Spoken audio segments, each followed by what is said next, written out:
어느 날 저녁이었다. 남자는 15일간의 지방 출장을 마치고 지친 몸을 이끌고 집으로 돌아왔다. 평소 같으면 현관문을 여는 순간 집안 어딘가에서 사람 사는 기척이 느껴졌을 것이다. 부엌에서 그릇 부딪히는 소리, 욕실의 물소리, 텔레비전 소리, 혹은 무심하게 던져지는 한마디쯤은 있었을 것이다. 그런데 그날은 달랐다. 현관문이 열리는 소리만 공허하게 울렸고 집안은 마치 오래 비워둔 폐가처럼 적막했다. 너무 조용했다. 조용하다는 말로는 부족했다. 그 적막은 사람의 가슴을 짓눌렀고 이유도 모른 채 불길한 예감을 피워 올렸다.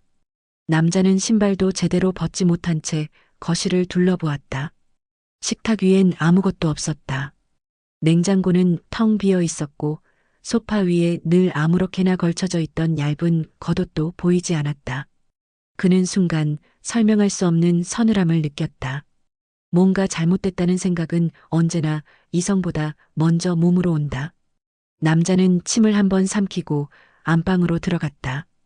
그리고 그 순간 그의 심장은 얼음물 속으로 던져진 듯 멎어버렸다. 옷장 한쪽이 텅 비어 있었다.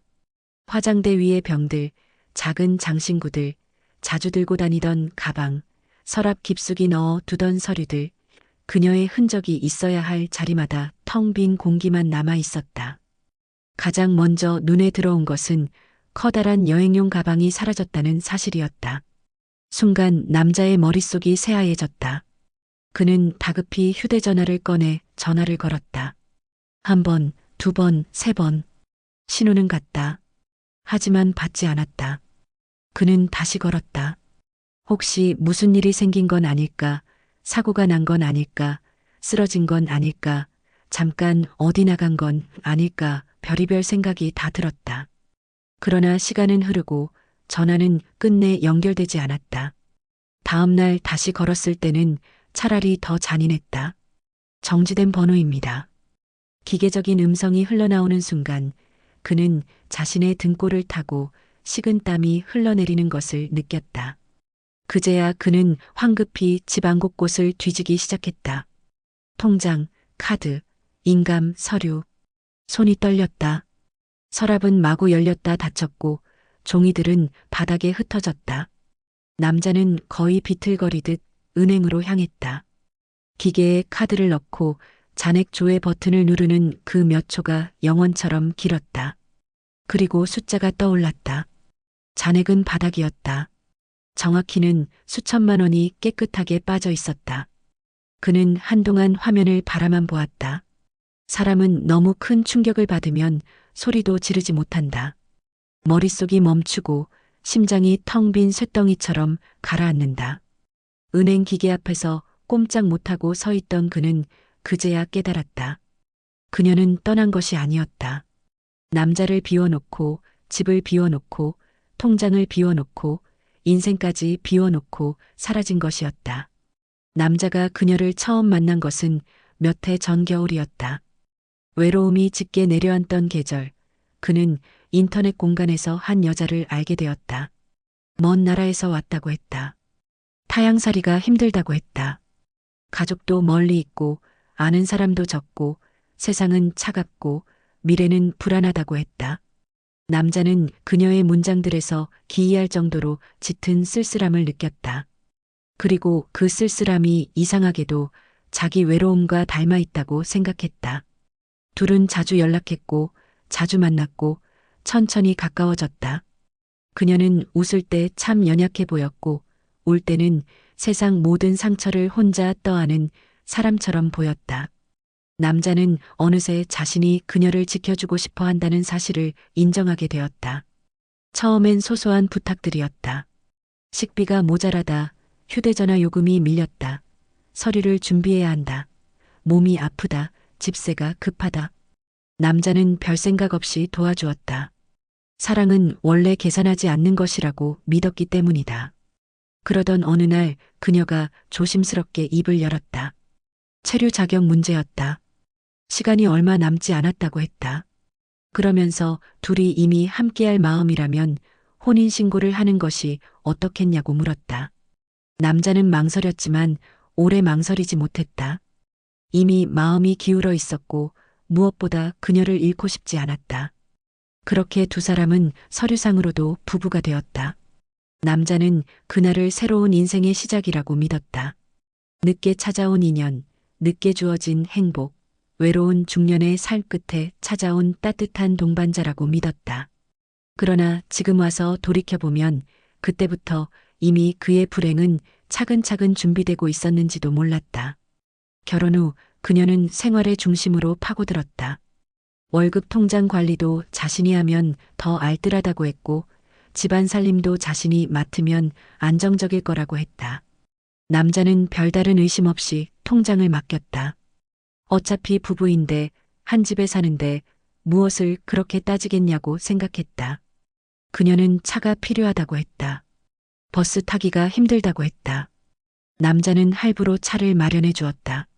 매달 꼬박꼬박 나가는 돈이 아까웠지만 그녀가 환하게 웃는 모습을 보면 그 정도쯤은 감수할 수 있다고 생각했다.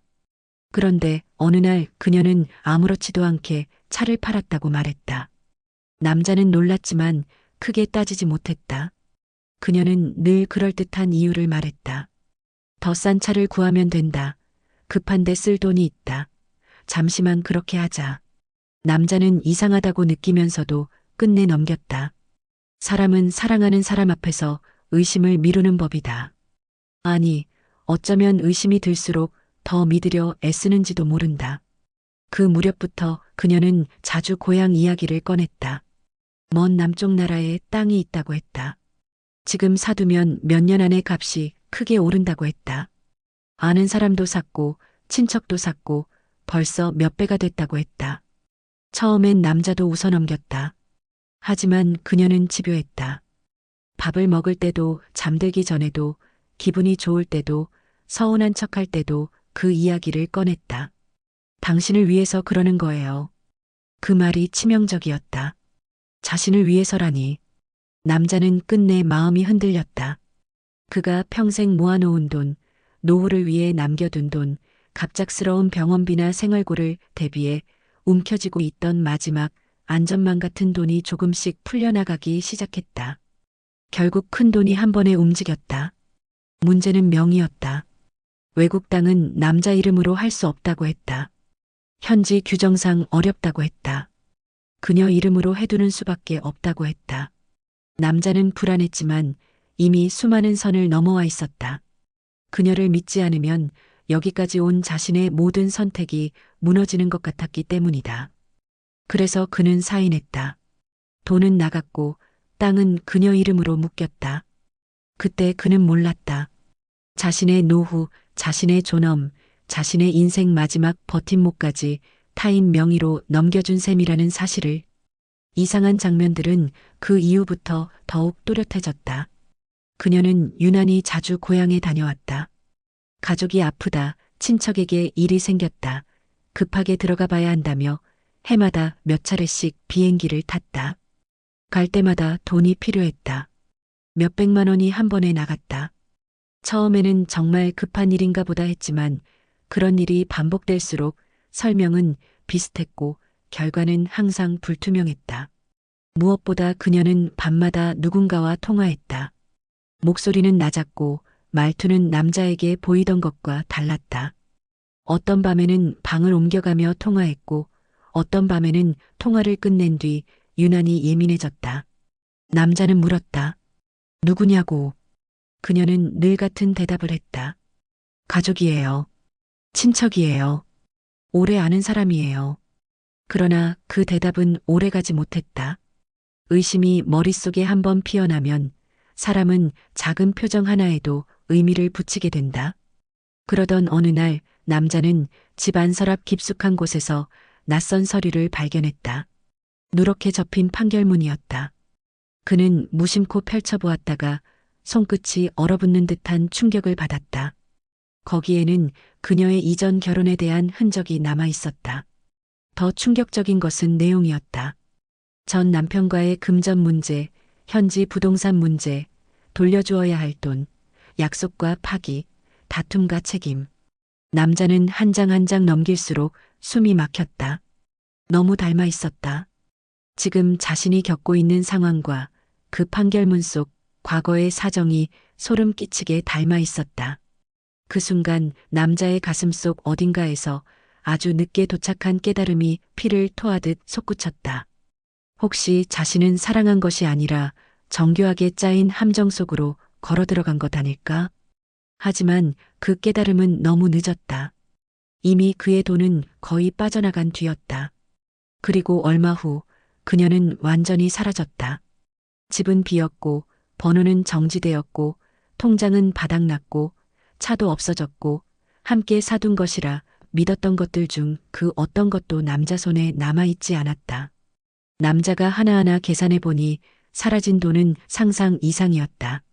현금, 생활비, 할부금, 차량 처분 대금, 현지 부동산 자금까지 합치면 그의 평생이 들어 있었다. 그날 이후 남자의 삶은 무너지는 정도가 아니라 찢겨나가기 시작했다. 공과금 고지서가 쌓였다. 가스는 끊기고 전기는 위태로워졌다. 집세는 밀렸고 보증금은 매달 조금씩 깎여나갔다. 냉장고 안은 비었고 방 안에는 희미한 냄새와 정적만 떠돌았다. 어두운 방바닥에 주저앉아 그는 멍하니 벽만 바라보았다. 사람이 망가지는 소리는 바깥으로 잘 들리지 않는다. 울음도 비명도 절규도 어느 순간부터는 나오지 않는다. 대신 사람 안쪽에서 무너지는 소리가 난다. 자존심이 부서지고 체면이 부서지고 마지막 희망이 부서지는 소리. 남자는 점점 잠을 이루지 못했다.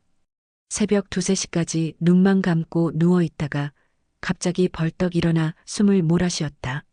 머릿속에는 같은 장면이 반복되었다. 비어있던 옷장, 사라진 캐리어, 잔액 영원, 정지된 번호, 서랍에서 나온 판결문. 그는 자기 자신을 원망하기 시작했다. 왜 믿었을까? 왜 맡겼을까? 왜 서명했을까? 왜 그토록 단순했을까? 왜 한 번도 끝까지 확인하지 않았을까? 왜? 그러나 이미 늦었다. 늦었다는 사실은 가난보다 더 사람을 무너뜨린다. 한 번 무너진 남자는 끝까지 내려갔다. 밥맛은 사라졌고 일을 해도 몸이 움직이지 않았다. 사람을 만나기 싫어졌고 전화가 오면 심장이 철렁 내려앉았다. 고지서일까, 독촉일까, 비독촉하는 목소리일까? 결국 그는 그녀를 직접 찾아 나서기로 했다. 말도 통하지 않는 낯선 나라, 아는 사람 하나 없는 도시, 자기 힘으로는 길조차 제대로 물을 수 없는 이국의 거리로. 그러나 남자는 갔다. 이유는 단 하나였다. 도망친 이유라도 듣고 싶었다. 돈을 다 잃어도 좋으니 적어도 자신이 왜 이렇게 버려졌는지 알고 싶었다. 그는 몇 시간을 이동했고 낯선 골목을 헤맸고 잘못된 주소 앞에서 몇 번이나 허탕을 쳤다. 먼지와 열기와 습기가 뒤섞인 공기 속에서 남자는 점점 더 초라해졌다. 한때는 가정을 꾸린 남편이었고 누군가의 인생을 책임지겠다고 마음먹었던 사람이었다. 그런데 그곳에서의 그는 그저 길 잃은 중년 남자일 뿐이었다. 어렵게 도착한 그녀의 가족 집 앞에서조차 그는 문 밖 사람처럼 서 있어야 했다. 어떤 이는 그를 보자 황급히 몸을 피했고 어떤 이는 짧게 대꾸한 뒤 문을 닫았다. 누군가는 모른 척했고 누군가는 들은 척도 하지 않았다. 그는 그 집 앞에서 몇 시간을 기다렸지만 누구도 그를 집 안으로 들이지 않았다. 밤이 되어도 다음 날이 되어도 상황은 크게 다르지 않았다. 남자는 점점 자신이 사람 대접이 아니라 짐승보다 못한 취급을 받고 있다는 느낌을 받았다. 그러나 더 비참한 장면은 따로 있었다. 수소문 끝에 어느 식당 앞에서 마침내 그녀를 보았을 때였다. 그는 한눈에 그녀를 알아보았다. 같이 밥을 먹고 같이 잠들고 같이 미래를 이야기했던 바로 그 얼굴이었다. 하지만 그녀의 눈빛은 달랐다. 너무 차갑고 너무 멀고 너무 타인 같았다. 남자가 떨리는 목소리로 이름을 부르자 그녀는 짧게 눈길을 주었을 뿐이었다. 그리고는 만나기 싫다고 했다. 싫다는 그 한마디가 남자의 가슴에 쇠못처럼 박혔다. 그는 따지고 싶었다. 왜 그랬냐고, 대체 왜 내 돈을 다 가져갔냐고, 내가 당신에게 뭘 그렇게 잘못했냐고, 적어도 한마디 상의는 했어야 하는 것 아니냐고, 내가 그렇게까지 하찮은 존재였냐고 묻고 싶었다. 그러나 입에서 나온 것은 처절하게도 한 문장이었다. 이유만이라도 알고 싶어요. 그 말조차 그녀는 귀찮다는 듯 흘려보냈다. 오히려 그녀는 자신도 할 말이 있다고 했다. 폭언과 의심, 억울함과 서러움, 각자의 주장은 평행선을 달렸다. 남자는 아니라고 했고 그녀는 맞다고 했다. 누가 진실을 말하는지, 어디까지가 사실이고 어디부터가 자기 합리화인지 제3자는 도저히 분간하기 어려웠다. 그러나 한 가지는 분명했다. 그 자리에서 가장 초라한 사람, 가장 많이 잃은 사람, 가장 망가져 있는 사람은 남자였다는 사실이다. 그녀는 적어도 자신의 삶을 이어가고 있었다. 하지만 남자는 아니었다. 남자는 그곳에서 완전히 무너졌다. 낯선 도시의 길가에 선 채로 그는 자신이 더는 남편도 가장도 생활인도 아닌 것 같았다. 그냥 이용당하고 버려진 한 사람, 인생의 끝자락에서 마지막 희망마저 뜯겨나간 노인 같은 사람이 되어 있었다. 돌아오는 비행기 안에서 그는 창밖만 바라보았다. 바다와 구름이 흐르고 있었지만 아무것도 눈에 들어오지 않았다. 한국으로 돌아온 뒤 그의 밤은 더욱 지옥이 되었다. 잠이 오지 않았다. 겨우 잠들면 악몽이 찾아왔다. 그녀가 웃으며 돈을 세는 꿈, 자신이 빈 통장 앞에 멍하니 서 있는 꿈, 전등이 꺼진 방 안에서 혼자 늙어 죽는 꿈. 그는 새벽마다 식은땀에 젖었겠다. 몸무게는 빠졌고 얼굴은 퀭해졌다. 거울 속 자기 얼굴은 몇 해는 더 늙어 있었다. 사람들은 묻지 않았다. 물어도 그는 제대로 대답할 수 없었다. 차마 자기 입으로 나는 사랑의 소가 전 재산을 잃었습니다라고 말할 수 없었기 때문이다. 그런 고백은 돈보다 더 큰 것을 앗아간다. 체면을 앗아가고 자존심을 앗아가고 남은 인간관계마저 멀어지게 만든다. 결국 그는 혼자 견뎌야 했다. 견딘다는 표현도 맞지 않았다. 그는 매일 조금씩 침몰하고 있었다. 어느 날은 정말 끝을 생각했다. 옥상까지 올라갔다. 난간 앞에 서서 아래를 내려다보았다. 이대로 발을 떼면 모든 고통이 끝날 것 같았다. 빚도 수치도 배신감도 외로움도 이 추한 몰락도 끝날 것 같았다. 그러나 끝내 그는 뛰어내리지 못했다. 발끝이 굳어버렸고 무릎이 풀렸고 바닥에 주저앉아 소리 없이 울었다. 죽을 용기도 없다는 사실이 그를 더 비참하게 만들었다. 살아야 하는데 사는 것이 형벌 같았다. 이후 전문가를 찾아가니 그는 깊은 우울 상태라고 했다. 무기력, 불면, 상실감, 미래에 대한 기대 상실, 자기 비난, 경제적 압박, 관계 붕괴. 모든 것이 한 사람을 짓누르고 있었다. 법적 대응 이야기도 나왔다. 할 수 있는 절차는 있다 했다. 하지만 현실은 냉정했다. 이름이 다르고 나라가 다르고 재산이 이미 다른 땅 위에 묶여 있고 상대가 돌아오지 않으면 회복은 매우 어렵다고 했다. 남자는 그 말을 듣는 내내 멍하니 앉아 있었다. 그러니까 정리하면 그는 돈을 잃었고 아내를 잃었고 신뢰를 잃었고 건강을 잃었고 잠을 잃었고 미래를 잃었고 이제는 되찾을 가능성마저 희미하다는 뜻이었다. 사람은 가끔 자신이 어디서부터 잘못됐는지 묻는다. 하지만 진짜 비극은 모든 것이 잘못된 뒤에도 정답이 보이지 않는다는 데 있다. 그녀가 처음부터 목적을 가지고 접근한 것인지 살다가 마음이 변한 것인지 서로가 서로를 끝내 이해하지 못한 채 파국으로 치달은 것인지 진실은 완전히 밝혀지지 않았다. 다만 결과만은 잔혹하게 남았다. 한 남자가 늦은 나이에 붙잡으려 했던 사랑은 그의 인생을 구해주지 못했고 오히려 남은 삶 전체를 흔들어 버렸다. 이제 그의 집은 더 조용하다. 아니, 적막하다. 저녁이 와도 불빛 하나 마음 놓고 켜기 어렵고 누구 하나 이름 불러줄 사람 없고 밥 한 끼 함께 먹을 사람도 없다.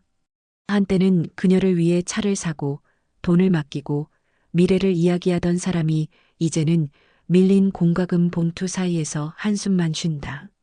그가 잃어버린 것은 단지 돈이 아니다. 노후의 안전망, 중년의 자존심, 인간에 대한 믿음, 함께 늙어갈 수 있다는 마지막 환상까지 모두 잃었다. 그래서 이 이야기가 더 무섭다. 젊은 날의 실패는 다시 시작할 힘이라도 남기지만 늦은 나이의 배신은 사람을 통째로 꺼뜨린다. 사랑이라 믿고 내어준 신뢰가 칼이 되어 돌아오고 가족이라 믿고 맡긴 삶이 공허한 빈방만 남길 때 사람은 단순히 불행해지는 것이 아니라 자기 존재 전체가 부정당하는 듯한 절망 속으로 떨어진다. 남자는 지금도 가끔 묻는다고 한다. 도대체 내가 무엇이었을까? 남편이었을까? 잠시 머무는 발판이었을까? 아니면 끝까지 속아 넘어간 한심한 사람이었을까? 그 질문에는 아직도 답이 없다. 하지만 분명한 것은 하나다. 누군가에게는 한순간의 선택이었을지 몰라도 그 한순간은 한 사람의 남은 생 전체를 파괴하기에 충분했다는 사실이다. 그리고 어쩌면 진짜 비극은 여기서 끝나지 않는다. 세상은 이 남자의 눈물을 오래 기억하지 않는다. 뉴스 한 꼭지처럼 지나가고 남의 일처럼 흘려보내고 시간이 지나면 모두 잊는다. 하지만 당사자에게는 하루하루가 아직 끝나지 않은 사고 현장이다. 어제도 오늘도 내일도 그는 무너진 자리에서 일어나야 한다. 아무도 책임져 주지 않는 상처를 끌어안고 아무도 대신 갚아주지 않는 대가를 견디며 아무도 되돌려주지 못하는 시간을 홀로 버텨야 한다. 그래서 이 이야기는 남의 이야기가 아니다. 외로움이 깊어질수록 누군가에게 기대고 싶을수록 사랑이 간절할수록 사람은 가장 약해진다. 그리고 바로 그 틈으로 비극이 들어온다. 한 남자의 노후는 그렇게 사랑을 믿은 대가로 폐허가 되었다. 그리고 그 폐허 속에서 지금도 그는 묻고 있다. 내가 잃은 것은 돈이었을까? 아니면 내 인생 전부였을까? 끝까지 경청해 주셔서 감사합니다.